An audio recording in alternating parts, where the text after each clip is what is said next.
गुप्ता को।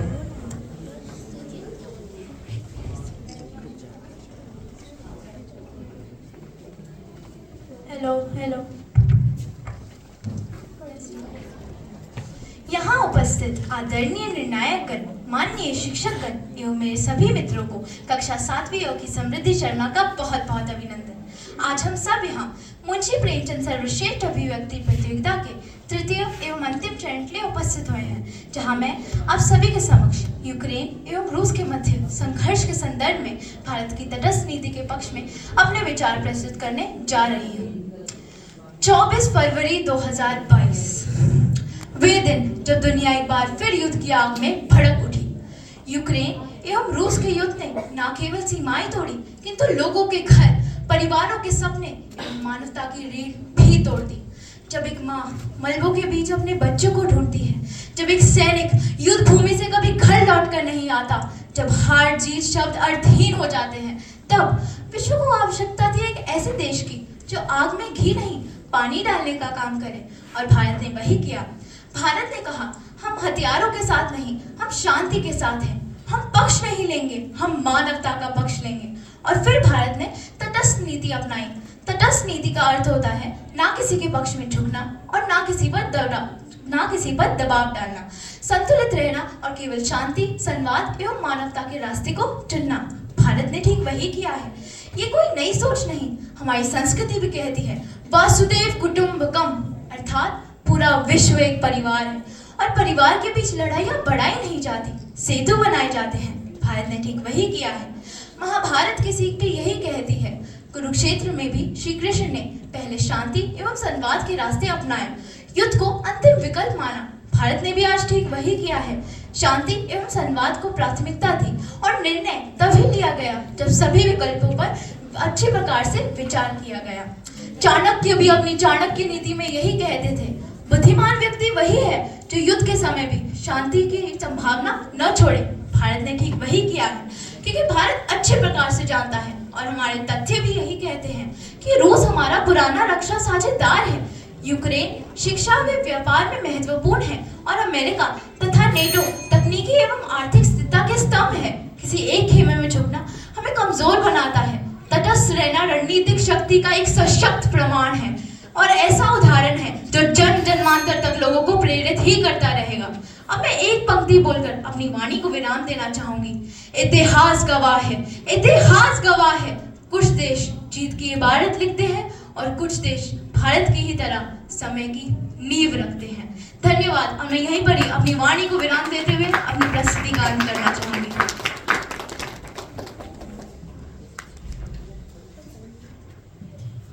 नमस्कार, मेरा नाम ईश्वरा गुप्ता है और मैं कक्षा 7वीं की छात्रा हूँ। आज मैं आप सबके सामने रूस यूक्रेन युद्ध में भारत की तटस्थ नीति के विरोध में अपने तर्क प्रस्तुत करने जा रही हूँ।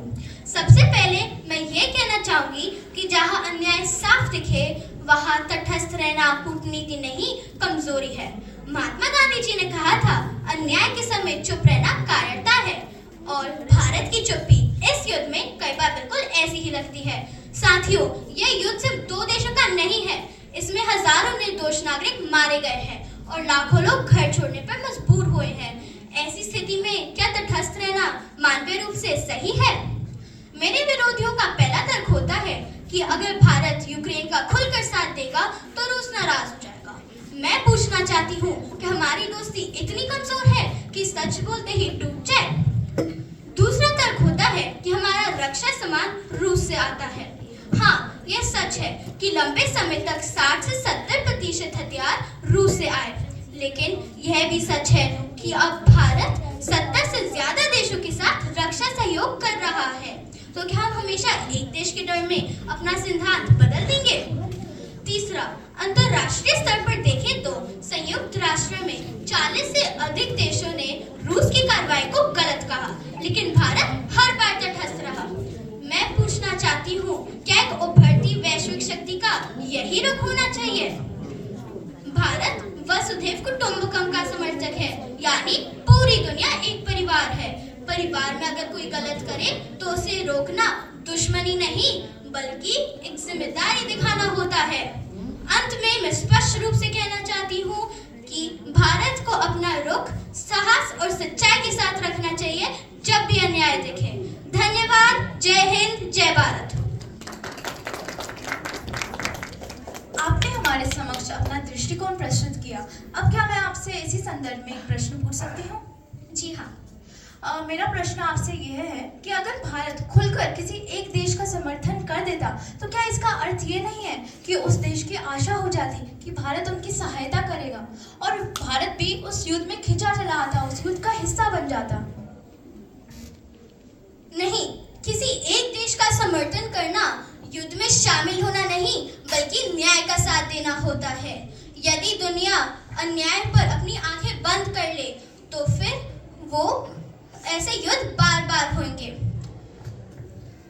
आवाज उठाना युद्ध में भागीदारी दिखाना नहीं, बल्कि एक जिम्मेदारी दिखाना होता है। अब क्या मैं आपसे भी एक प्रश्न पूछ सकती हूँ? अवश्य अवश्य पूछिए।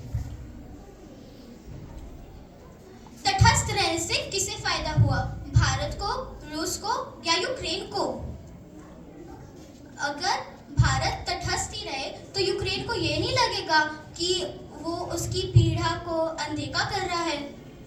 क्षमा कीजिए, किंतु हमारे सूत्रों के अनुसार हमारे मतलब लोग हैं जो इसके बारे में जानकारी रखते हैं, उनका तो कहना यही है कि अगर भारत तटस्थ ना रहता और किसी का पक्ष लेता तो वो रूस का लेता, तो शायद रूस को नुकसान हुआ है, रूस का इसमें फायदा कैसे? और रही बात यूक्रेन को तो इसमें ही फायदा हुआ है। अगर भारत रूस का ही पक्ष दे देता तो क्या इसका अर्थ यह नहीं कि रूस अभी इसका अर्थ ये नहीं कि यूक्रेन आज पता नहीं होता भी कैसा होता, कब होता, कितना सर्वनाश हो सकता था। भारत आपने अभी हमारे समक्ष ये प्रस्तुत किया था कि भारत एक सशक्त देश है, और एक सशक्त देश अगर यूक्रेन जैसे देश पर आक्रमण करता तो उसकी क्या हालत होती? कहते हैं ना, किसी को कीचड़ में भी कमल दिख जाता है, किसी को चांद पर भी कलंक का धब्बा। और कई लोगों का दृष्टिकोण ही ऐसा होता है कि वो हर बार एक नकारात्मक चीज देखते हैं, और यही वाद विवाद के उद्देश्य होते हैं। उस जो सोच होती है उसको बदलना, उस सोच को सही करना। और अब इसी के साथ मैं इस विचार वाणी का समापन करना चाहूंगी। धन्यवाद। धन्यवाद। अति उत्तम। अब हम बुलाएंगे शिविक